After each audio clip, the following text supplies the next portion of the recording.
Most people believe monsters hide in dark alleys, abandoned houses, or deep in the woods. They think ghosts haunt forgotten places, lurking in dust-filled attics or rotting cellars. But that's not true. The most terrifying things hide in plain sight, within the normal, the everyday. A grocery store aisle, a parking garage, an office elevator. No one expects to find horror where it doesn't belong. That's why it's so dangerous. And that's why I almost didn't make it back. I had been working at Orwell Financial for nearly 5 years, a high-rise investment firm in downtown Chicago. It wasn't an exciting job, but it paid well, and the routine was comforting. Every day was the same. Arrive by 8 a.m., spend hours staring at spreadsheets, take lunch at 1 p.m., leave by 6 p.m. The office was predictable. Sterile white walls, gray cubicles. Buzzing fluorescent lights. But one night, I worked late. Really late. The office was deserted when I finally looked at the time, 11:13 p.m. Sighing, I shut my laptop and rubbed my eyes. The air was stale, and the faint hum of the ventilation system was the only sound. I packed my bag and made my way to the elevators. I pressed the down button. The doors slid open with a familiar chime, and I stepped inside.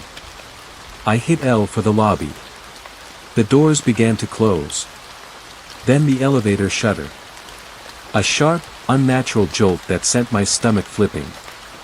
The panel flickered. The button for L went dark.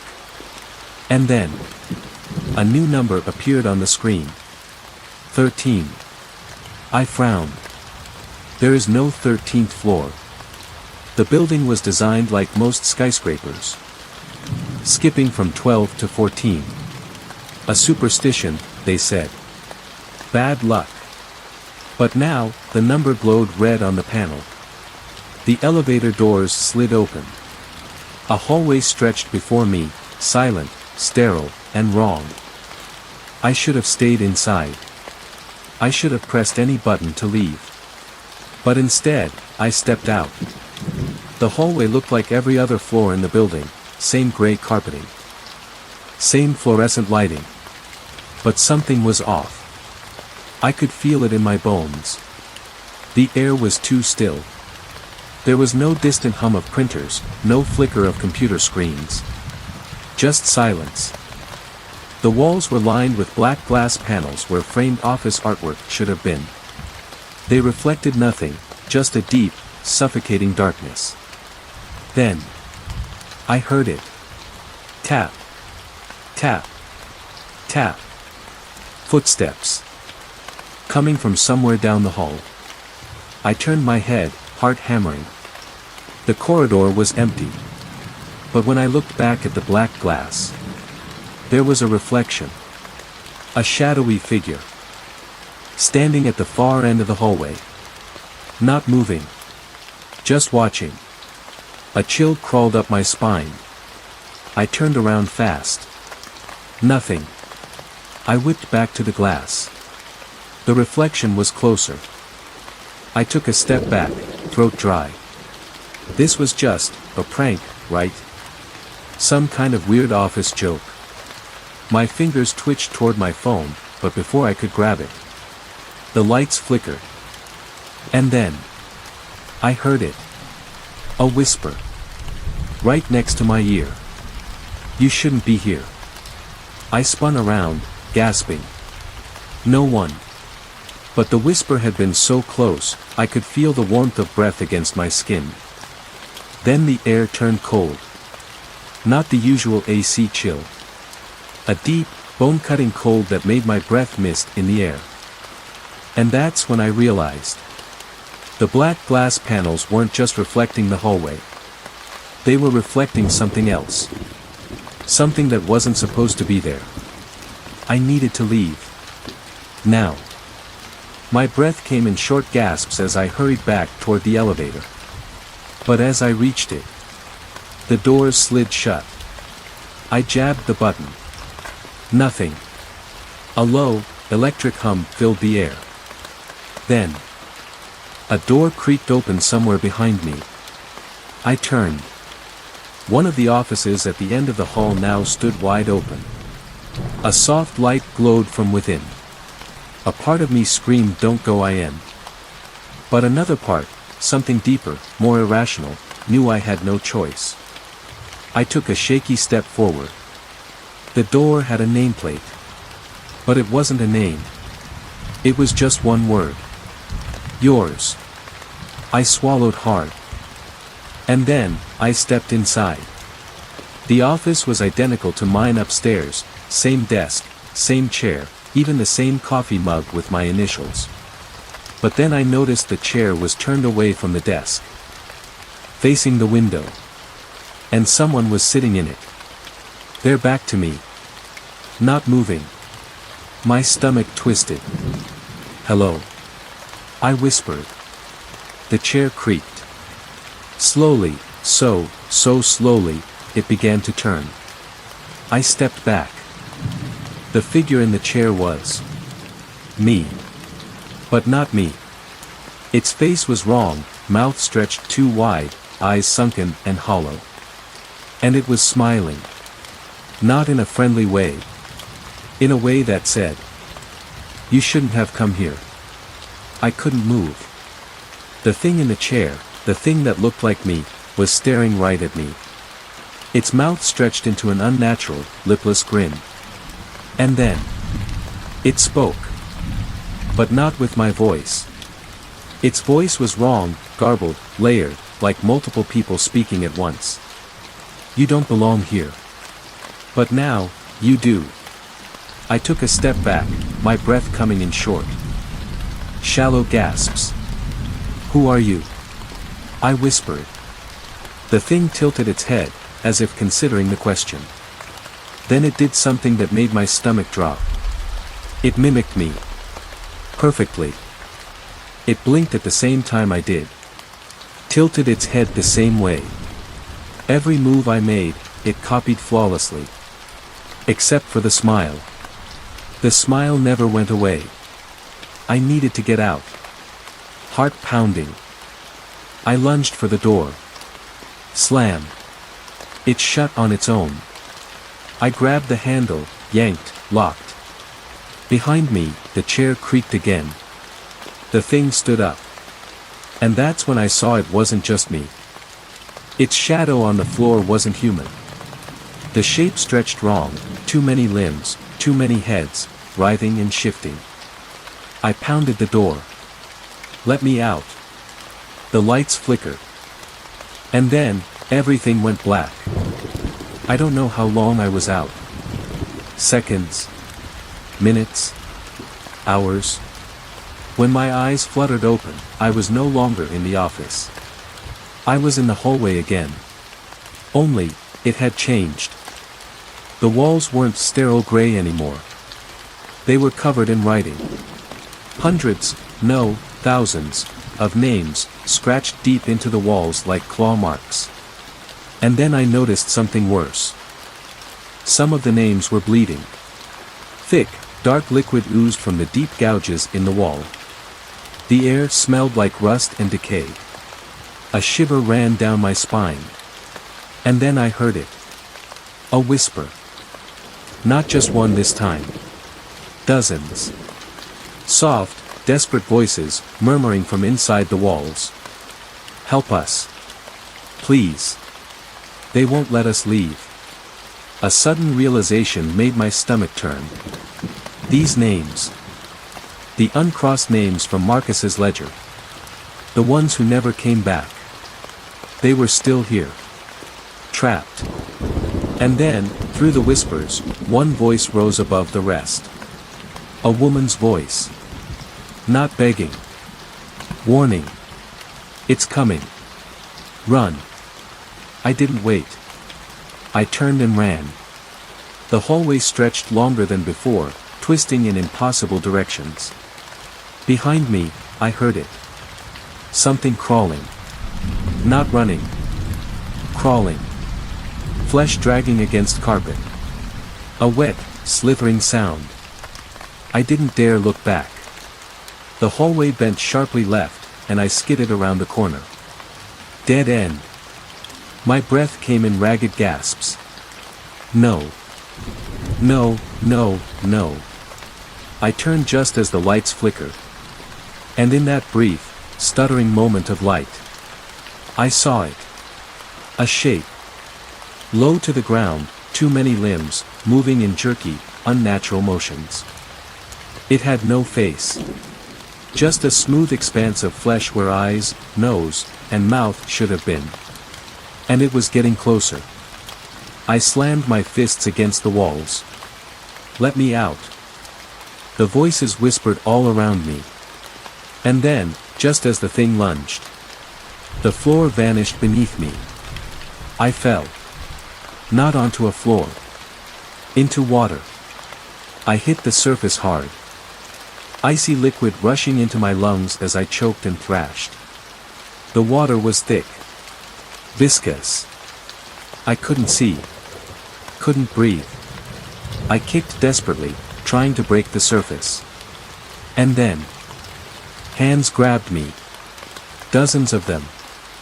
Thin, clawed fingers wrapping around my arms, my legs, pulling me down. The whispers surrounded me again. But now, they weren't begging. They were laughing. I fought. I kicked, screamed, clawed at the unseen hands. And suddenly, I was somewhere else. The water was gone. I was standing in a dimly lit room. Red light pulsed from overhead bulbs, casting shadows that moved on their own. In the center of the room was a desk. And behind the desk sat Marcus. He looked up and smiled. I stood there, soaking wet, my body trembling. Marcus leaned back in his chair. He looked completely at ease.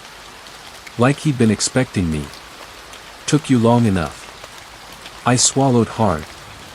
What the hell is this? What is this place? Marcus tilted his head, amused. You already know. I shook my head. No. This isn't real. It can't be real. Marcus sighed, rubbing his temples. They always say that. Then his eyes locked onto mine, and for the first time, his expression darkened. This is real. More real than you. I took a step back. What does that mean? Marcus stood up. The red light overhead flickered. Tell me something. His voice was calm. How long have you worked here? I opened my mouth, stopped. A strange sensation curled around my brain. How long had I worked here? 5 years, I said automatically. But even as I said it, something felt wrong. Marcus smiled wider. Are you sure? I hesitated. And in that hesitation, I felt it. Something slipping. Something pulling me away from myself. And then, deep in my mind, a terrible thought took shape. I don't think I ever left the 13th floor. Not the first time. Not the second. I think I've been here all along. Marcus took another step forward. Welcome home. I stood frozen in front of Marcus. His words sank into my brain, slithering deep, unraveling something inside me. How long have you worked here? Are you sure? I tried to answer. Tried to cling to my life outside this place. My apartment. My car. My daily routine. But the more I reached for the memories, the fuzzier they became. Like a dream slipping away the moment you wake up. No, I whispered, shaking my head.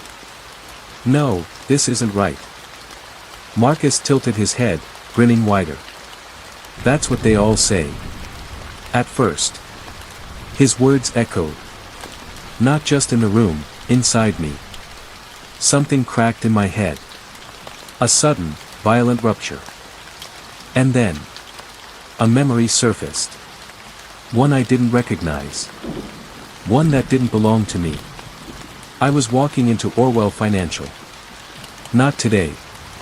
Not yesterday. Some other time. But something was wrong. The office looked slightly different. The walls a shade too dark, the ceiling a little lower.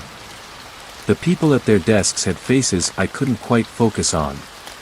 And then I saw myself sitting at my desk, typing, calm, focused, completely unaware.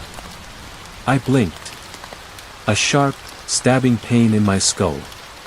The memory shattered. I staggered back, gasping. What the hell is happening to me? Marcus just chuckled. It's starting to sink in, isn't it? His voice was too knowing. Too amused. I gritted my teeth, forcing myself to focus. I was never supposed to see the 13th floor, was I? Marcus sighed, pacing around the room. No one is. His tone was casual, like we were discussing the weather. I swallowed. Then why does it exist? He stopped walking. Turned to me. And for the first time, his expression changed. His grin disappeared. A moment of silence stretched between us. Then he spoke. It's a place for the ones who slip through. A cold weight settled in my gut. Slip through, what? Marcus stared at me. And then, slowly, he lifted a hand. And pointed past me. I turned. And my stomach dropped. There was a window. And beyond the glass, I saw something impossible. The city was gone.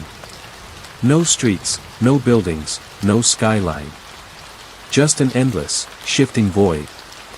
Not black. Not white. Something else. Like static. But alive. Moving. Rippling. And in that rippling chaos. Shapes. People. Dozens. Hundreds. Trapped. Suspended in the shifting mass. Some of them were screaming. Some were reaching out. And one of them was me. I staggered back from the window, shaking my head. No. No, no, and no. Marcus's voice was calm. Too calm. Not all realities align perfectly. Sometimes. A person steps where they shouldn't. He walked toward me, slow and deliberate. And when that happens, the 13th floor catches them. I whipped around. Then why am I still here? If this place is a trap, why haven't I? I stopped. Because I already knew. I had been replaced. That memory. The one I shouldn't have had. It wasn't a hallucination. It was the truth. I had walked into Orwell Financial one morning. But it wasn't me that sat down at my desk. It was something else. Something that looked like me. Something that had taken my life. I felt sick. No. I whispered. No, this can't. Marcus exhaled. You've already felt it, haven't you? He took a step closer. The memories fading. Your past feeling, distant. Unreal. I clutched my head. I had felt it. I had pushed it away, ignored it. But now, standing here, I realized I couldn't remember my mother's face. I couldn't remember my childhood home. I couldn't even remember what I had for lunch yesterday. Because that wasn't my life anymore. The thing that took my place had those memories now. And I was stuck here. I did the only thing I could. I ran. Out of the red-lit room, down the endless twisting halls. Marcus didn't stop me. He didn't need to. Because no one ever escapes. The walls shifted around me, stretching, bending. Every turn led me back to where I started. And then, the whispers started again. Soft. Mocking. You're already gone. You never left. You are one of us now. I pressed my hands over my ears. Shut up. But they didn't stop. And then, the lights went out. I froze. A deep, wet breathing filled the darkness. Close. Right behind me.